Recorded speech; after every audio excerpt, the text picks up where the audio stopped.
You're watching WECT News.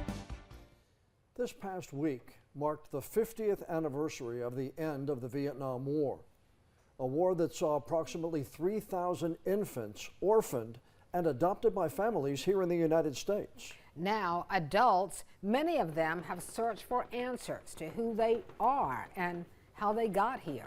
WECT's Kim Ratcliffe talked with a Wilmington woman who put the pieces of her past together and for the first time went back to her homeland.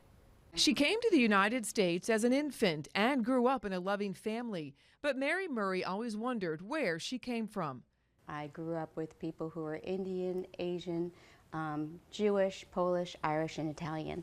And I always knew that I was not one of them. I was Vietnamese. Murray was one of thousands of orphans brought from Vietnam to the U.S. as part of Operation Baby Lift during the withdrawal of U.S. forces and the fall of Saigon. I've always felt that if my parents gave me up, it was for a good reason. But where do you look? How do you trace back your origins after 50 years and to a place more than 9,000 miles away?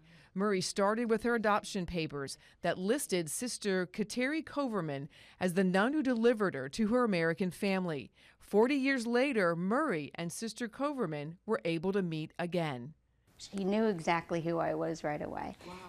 So she told us that, she was just trying to get the infants out of the country as quick as possible and adopted because even though the war ended, it was actually getting worse. So people were fleeing and they had to do something with the children and the infants. It was like meeting a saint. This woman has devoted her life to helping others. Sister Koverman helped fill in some of the blanks.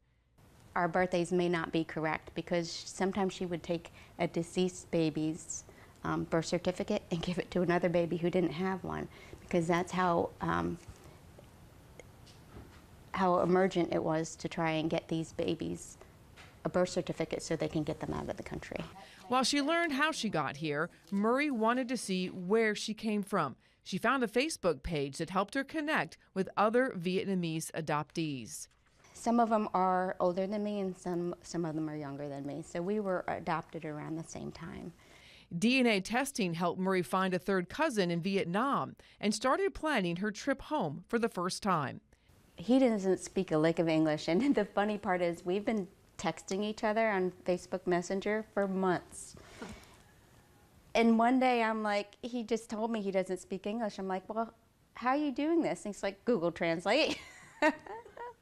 He brought me to the place that he thought I was abandoned. He also brought me to the place that used to be the orphanage. It was Mau Ton Orphanage.